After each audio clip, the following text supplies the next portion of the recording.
एक 26 साल की महिला जिसका नाम कविता होता है, दिखने में काफ़ी सुंदर होती है, काफ़ी खूबसूरत होती है, गोरा बदन होता है, बड़े बड़े वस्त्र और बड़े बड़े नितंब होते हैं। और आज के समय में यह महिला अपने भतीजे को लेकर एक कमरे में जाती है और कमरे में जाने के बाद उसके साथ अश्लील हरकतें करना शुरू करती है। और इन हरकतों में इसका भतीजा जिसका नाम अजय होता है, वह भी हरकतों में शामिल हो जाता है। और इसके बाद यह महिला जिसका नाम कविता होता है अपने कपड़े उतारती है। अपने कपड़े उतारने के बाद जैसे ही अपने भतीजे अजय के सामने नग्न होकर जाती है तो इसका भतीजा इसको एकटक देखता रहता है। और अजय इसके बड़े बड़े स्थल को देखकर, बड़े बड़े नितंब को देखकर और इसके गोरे बदन को देखकर काफ़ी हैरान हो जाता है। वह 1 मिनट तक इसको देखता रहता है और इसके बाद यह महिला जिसका नाम कविता होता है अपना दरवाज़ा बंद करती है। और दरवाज़ा बंद करने के बाद 2 मिनट के बाद कविता की जो सिसकारियाँ हैं पूरे कमरे में गूंजना शुरू हो जाती है। नमस्कार दोस्तों, आज की हमारी सच्ची घटना की कहानी की शुरुआत होती है उत्तर प्रदेश के शहर सहारनपुर से। सहारनपुर के अंदर 2 सगे भाई होते हैं जिनके नाम अनिल और सुनील होते हैं। अनिल जो कि बड़ा भाई है, जिसका एक ही बेटा होता है जिसका नाम अजय है। दूसरी तरफ इसका छोटा भाई सुनील होता है जो कि पैसे से बिजनेसमैन है। लेकिन सुनील की जो पत्नी है वह काफ़ी बीमार रहती है और आज के समय में अनिल और सुनील की पत्नी को लेकर किसी हॉस्पिटल में एडमिट कर देते हैं और हॉस्पिटल में उसका इलाज शुरू कर दिया जाता है। लेकिन 6 महीने गुजरने के बाद सुनील की पत्नी जो है गुजर जाती है, यानी कि उसकी मौत हो जाती है। और उसके बाद सुनील परेशान रहने लगता है, उदास रहने लगता है, घर में अकेलापन इसको खाने को लगता है। यह एक पत्नी की कमी को महसूस करने लगता है। दूसरी तरफ इसका बड़ा भाई अनिल इसको काफ़ी देर तक बैठाकर समझाता है कि तू दूसरी शादी कर ले और अपना परिवार बसा ले। लेकिन सुनील इस बात को स्वीकार नहीं करता है, ना ही इस बात के लिए राजी होता है। जैसे ही 1 महीने का समय बीतता है, सुनील अपने दफ्तर में जाता है और दफ्तर में से जैसे ही घर की तरफ लौट रहा होता है तो अचानक से इसके बड़े भाई अनिल का फ़ोन कॉल आता है और कहने लगता है कि कुछ घर के लिए सब्जी वगैरह लेते आना। इसके बाद सुनील अपनी कार को रोकता है। जैसे ही कार से उतरता है तो देखता है कि एक ठेले पर एक महिला सब्जी बेच रही होती है। अब ये सुनील इस सब्जी वाली के पास जाता है और कहने लगता है कि कुछ सब्जी तौल दीजिए। इसके बाद जैसे ही इस महिला पर इसकी नज़र पड़ती है तो इसको देखकर यह काफ़ी मोहित होने लगता है, क्योंकि यह जो सब्जी बेचने वाली होती है देखने में काफ़ी सुंदर होती है। इसका नाम कविता होता है और यह आज के समय में एक विधवा का समय व्यतीत करती है, क्योंकि इसके पति की भी मौत हो चुकी है और गरीबी के चलते यह सब्जी बेचती है। इसके बाद सुनील इससे सब्जी खरीदता है। सब्जी खरीदने के बाद इससे 2-4 मिनट बैठकर इसके पास बातचीत करता है और बातचीत इसको काफ़ी अच्छी लगती है और इस महिला को यह पसंद करना शुरू कर देता है। इसके बाद यह सब्जी ले जाता है। हर तीसरे दिन इस सब्जी वाली के पास आता है, इससे बातचीत करता है और बातचीत करने के बाद सब्जी खरीदता है और सब्जी खरीदने के बाद अपने घर पर चला जाता था।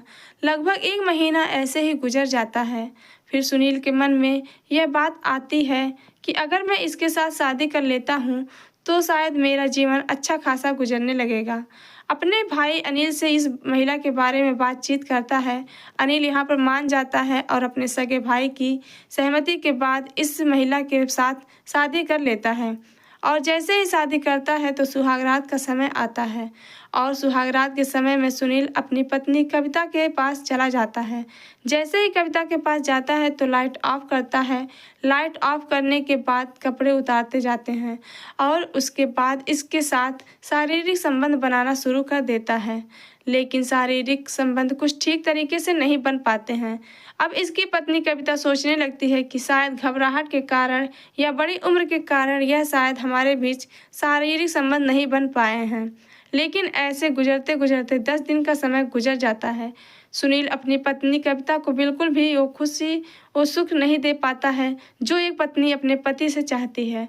और इस तरह से सुनील की पत्नी जो कि कविता होती है काफ़ी परेशान रहने लगती है, उदास रहने लगती है। इसका अकेलापन इसको खाने लगता है। अब यह सोचने लगती है कि मैं किसी गैर मर्द के साथ अपने शारीरिक संबंध जोड़ना चाहूँगी।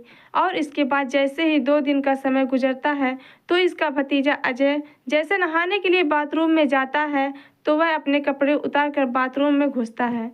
जैसे ही बाथरूम में जाते हैं तो कविता की नज़र अपने भतीजे अजय पर पड़ चुकी होती है। इसके शरीर को देखकर इसकी तरफ आकर्षित होने लगती है, मोहित होने लगती है। अब इसके बाद अजय जैसे ही बाथरूम से बाहर निकलता है तो इसकी चाची कविता इसके साथ मजाक करना शुरू कर देती है। और मजाक कितना ज़्यादा बढ़ जाता है, ये लड़का भी यह सोचने लगता है कि शायद मेरी चाची मेरे साथ कुछ ज़्यादा ही मजाक करती है। इसके बाद 10 से 15 दिन और गुजरते हैं तो पूरा परिवार यानी कि अनिल और उसका भाई सुनील और जो अनिल की पत्नी होती है, ये तीनों ही किसी प्लाट को देखने के लिए बाहर जाते हैं।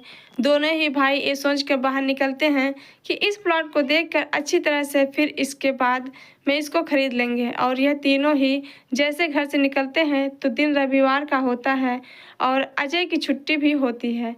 जैसे ही तीनों घर से निकलते हैं तो घर पर रह जाते हैं अजय और उसकी चाची कविता। और कविता अपने मन में ये सोचने लगती है कि आज मेरे पास काफ़ी खाली वक्त है, काफ़ी खाली वक्त समय है और मैं अपने जो शरीर संबंध है अपने भतीजे अजय के साथ जोड़ना चाहूँगी।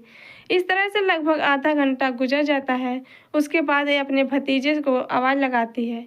जैसे इसका भतीजा कविता के पास आता है तो इसके साथ ही अश्लील हरकतें करना शुरू कर देती है। इन अश्लील हरकतों में इसका भतीजा अजय भी शामिल हो जाता है। इसके बाद यह कविता इस लड़के को लेकर कमरे में जाती है और कमरे में जाने के बाद दरवाज़ा बंद कर लिया जाता है। इसके बाद ये अपने कपड़े उतारना शुरू करती है। जैसे ही कविता अपने कपड़े उतारती है तो अजय इसके बड़े बड़े वक्ष, अस्तर और गोरे बदन को देखकर इस पर काफ़ी ज़्यादा मोहित हो जाता है, उत्तेजित हो जाता है। और इसके बाद अजय अपनी चाची यानी कविता के साथ अपने शारीरिक संबंध बनाना शुरू कर देता है। शारीरिक संबंध कुछ ऐसे तरीके से बनाए जाते हैं कि कविता की सिसकारियाँ पूरे कमरे में गूंज रही होती है। और आज के समय में ये 3 से 4 बार अपने शारीरिक संबंध बनाते हैं। और शारीरिक संबंध बनाकर जो खुशी महसूस करते हैं वह सोचने लायक होती है। और इसके बाद जब भी इन दोनों को अपना समय मिलता था अपने शारीरिक संबंध बना लिया करते। इसके बाद कुछ समय और गुजरता है तो 14 अगस्त 2024 की ऐसी रात आती है जिसमें कविता बहक जाती है। कुछ मोबाइल पर कुछ वीडियोस देखकर इसका मन डगमगाने लगता है।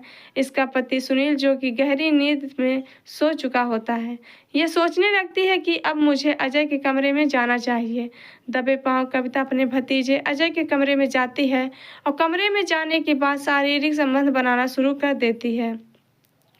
10:30 बजे का समय हो चुका था। सुनील के फ़ोन की घंटी बजनी शुरू हो जाती है क्योंकि सुनील के दोस्त का एक फ़ोन कॉल आता था जिसके कारण सुनील की आंखें खुल जाती हैं।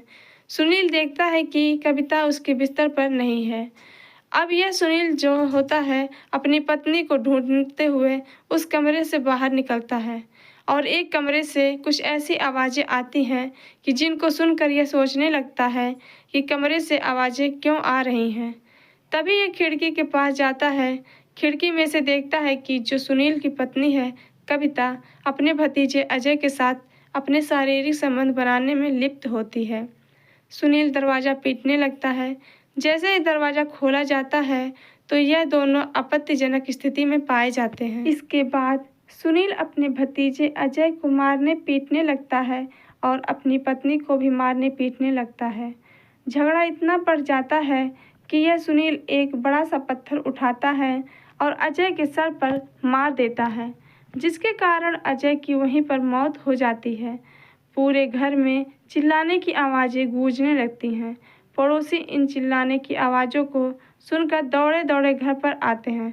देखते हैं कि सुनील ने अपने भतीजे का कत्ल कर दिया है। पड़ोसी जन पास के पुलिस स्टेशन में फ़ोन कॉल करके पुलिस को बुलाते हैं। पुलिस मौके पर 20 मिनट के बाद पहुंच जाती है, मामले की सुनवाई की जाती है। वहाँ पर सुनील को गिरफ्तार करके पुलिस स्टेशन में ले जाया जाता है। सुनील के ऊपर काफ़ी ज़्यादा सताई बरती जाती है, जिसके कारण सुनील अपनी सारी घटना पुलिस के सामने खोल देता है। इसके बाद पुलिस इसके खिलाफ चार्जशीट तैयार करती है। इस पर एक मुकदमा दायर कर दिया जाता है और अगले ही दिन यह घटना पूरे सोशल मीडिया पर आग की तरह फैल चुकी होती है। सभी लोगों के मोबाइलों में यह वीडियो प्रकाशित होने लगती है और इन बड़े लोगों पर थू थू करने लगते हैं और यह बात भविष्य के घर में छिपी है कि सुनील को जज साहब क्या सज़ा सुनाने वाले हैं।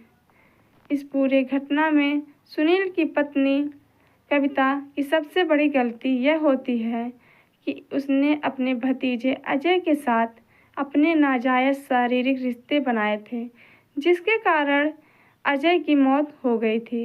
दरअसल दोस्तों, इस घटना को सुनाने का मेरा उद्देश्य किसी का दिल दुखाना नहीं था, बल्कि आप लोगों को सजग करना था, आप लोगों को सतर्क करना था।